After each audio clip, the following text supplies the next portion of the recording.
Hola, my friends. ¿Cómo están? This is Ayana, and I'm sharing from Oaxaca, Mexico again because life is so wonderful here. And I wanted to create this video before all the light goes, the natural light, the sun is setting. This is what's on my heart. So this is a casual conversation, and I'm speaking to my sisters. Whatever age you are, how many years you've had on planet Earth, I'm speaking to you. And it's so important, my darlings, that we share our stories and document them. That's why I'm doing these videos. I do them casually right now. Some of them I'll be doing a little bit more professionally.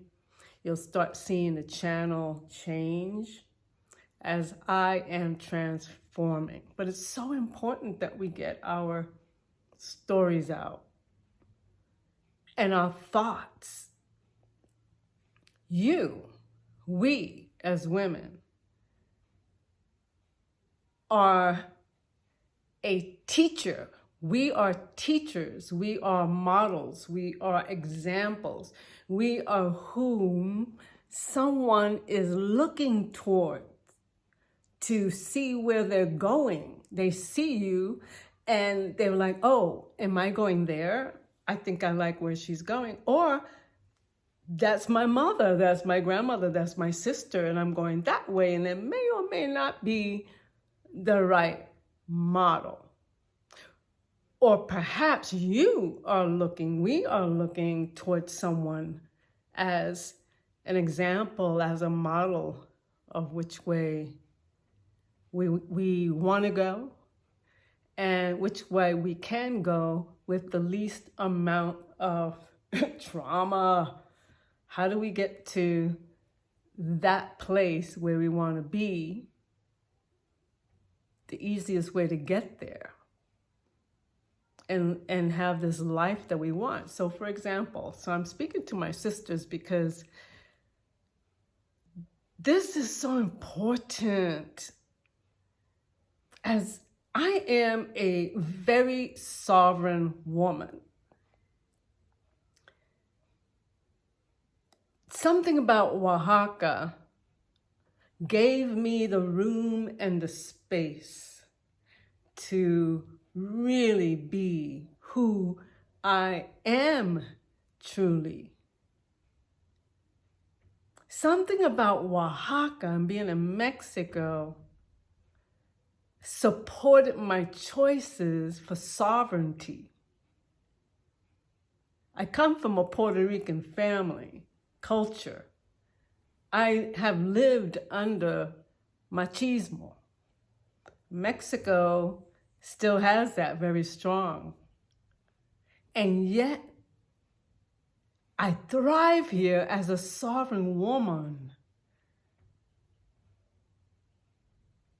I had a young lady reach out to me recently and ask, how is it that you, I'm kind of paraphrasing, how is it that you are looking vibrant and strong and young and youthful? How is it that your mind, how you think, how is it that your mind and the way you think is still alive and active when I see so many others who are elders who are stuck and ill and have no energy and vitality? We are always looking towards someone as an example of our sovereign nature. We are always looking to be in our sovereignty. And if we don't have that image, somehow we have to self-image. But many of us cannot. We've not been taught how to do visioning or vision quest. So my answer to the young lady went something like this. I have purposely chosen to remove all limitations, every thought and belief that I come up against that says don't do that or you can't do that, because we all have it. I stop and I process through it. And I usually process through it through the arts, expressive arts. If you'd like to know more about that, let me know. So that's one thing. I'm choosing sovereignty each and every time. For instance, there's a belief in society, in the Western society, the Western culture, that when you reach a certain age, you behave a certain way.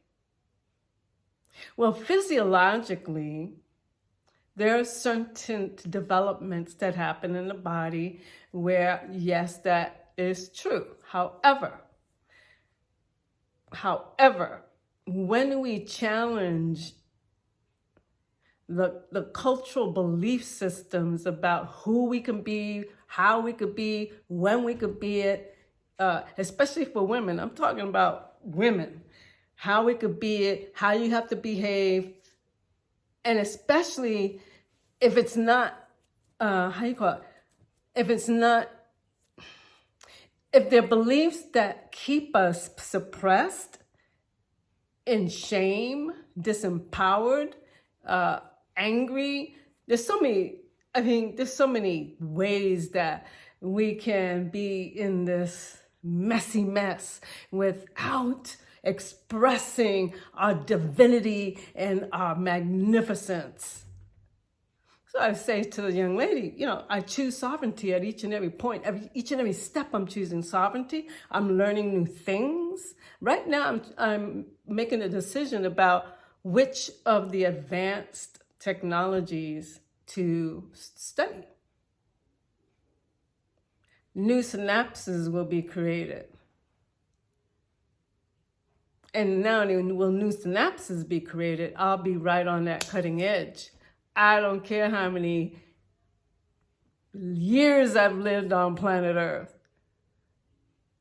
That's how you stay young and vibrant and sovereign. Sovereignty means you are choosing at every moment. You are conscious of your choices, and each and every one of those choices leads you to greater and greater freedom, greater and greater ability to make your own choices, to live the kind of lifestyle you want to live, in pure joy and abundance. I'm not talking about how to be a millionaire. You are already a millionaire. It's basically how do you step into that, and you step into it with greater joy. Anyway, I also, as far as youthing, I've taken a lot of light. I eat light. I'm a solar being. I eat light. I'm doing my Tiangong every morning, so that's energy work. I dance like crazy. I'm a dancer. And recently, I've been dancing like crazy. It moves that energy. It gives you great expression.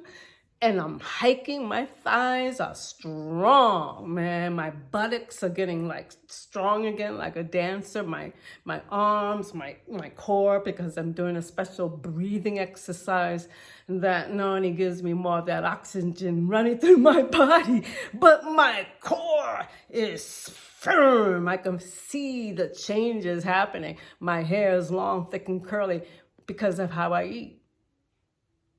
Because of the inner Amrita that I am cultivating, because of the solar energy, the solar information, the solar activations that are happening in my body. I refuse to bow down to anyone's thoughts about how I should be, how I should dress, whether I should be wearing braids or not. I refuse to bow down to the system that says I have to be this way and do it this way. I'm not doing that. I'm not doing that. And so when I take my next breath, my last breath, actually, when I take my last breath, is going to be the way I exhale this female form. Meanwhile, I'm going to enjoy this life the way I want to live, with whom I want to live with, and doing how I want to do it at the quality and the level I want to do it. If I want to interact with my indigenous brothers and sisters and mothers and abuelas and elders and babies, in a very simple house that still has dirt, I'm going to do that. That is so rich. If I want to go and spend time in the island of St. John for a month by the beach and do an incredible immersion with other women and do my arts and be in luxury, I'm going to do it. I encourage you, my sisters, and here's my last thought on this. One thing I want to caution you on, and I'm talking to my sisters, my women, the ones who are of age to be in a relationship, all the way up. Do not defer your power and your decision making. Do not. I've seen women get in relationships, they're powerful, wonderful, doing their thing and on track, and then boom, there's this other, and then there's this attraction, and then because of the attraction and the love bubble, it feels so good, oh my gosh, now you're off track, and now you're deferring your power and deferring your decision making and off your path. And then what happens to the relationship? Boom, the bubble pops. I've been there, so I know what I'm talking about. And here in Oaxaca, I am becoming more vibrant, more sovereign, more juicy, more sexy. And guess what? I magnetize others into my field. I've had marriage proposals. I'm always astounded by who shows up to share their admiration. They admire me so much. They love me. They want to get married. Here's the ring. I'm like, wow. So many choices. But you know what? I was talking to a woman the other day who's been married a year. Not even a year. And she was asking me, you think you ever get married again? And I said, you know what? I might. However, at this point in my life, I'm so sovereign that I'm not going to give up my sovereignty just to be in a relationship, right? It's so important. And I'm not saying I won't, because juicy relationships that are in sacred union, that's high vibe, and you do things together and you can stay on that level. And I've had that. He died. But to have it is, it has to be this full, complete experience that lifts you both up higher without either of you giving up your sovereignty. So I'm cautioning my sisters, because I'm seeing it. First of all, you are an example to another sister, another female. Second of all, you are looking to another sister or female, whether you know it or not. You are powerful in yourself, so be aware, be self-aware, and don't give up your power. Be in love, be in the juice, have your juicy juice self, but don't give up your power. I'm talking to my sisters. Stay in your sovereignty and take care of those bodies, man, because, I've been around this earth a couple of times, right? Wow. What's happening now with the energy and this rejuvenation and youthing, because these solar rays are coming for us. But if we can receive it and allow it, be in our power, and know that, how to cultivate the inner Amrita, now you got something going. So I'm talking to my sisters here. Okay? Don't give up your power. I'm watching it. And it's actually not pleasant to see. It's actually a turn off. But I celebrate you. You know, I'm sending you prayers and love. And I'm not talking about a relationship that's male, female. It's any relationship. Male, female, female, male. I don't care. Any relationship. Don't give up your power. And if you don't know what that means, reach out. Set up an appointment with me. Let's talk about it. Let's have a consultation so that you are aware, and then you have tools. You have tools to put in place so you could be in your sovereignty. And you could bring forth what you want to bring forth in the world. You could bring that harmony into your life and that wealth into your life. And instead of the body deteriorating after 30, it begins to get renewed. Ha! I love you all.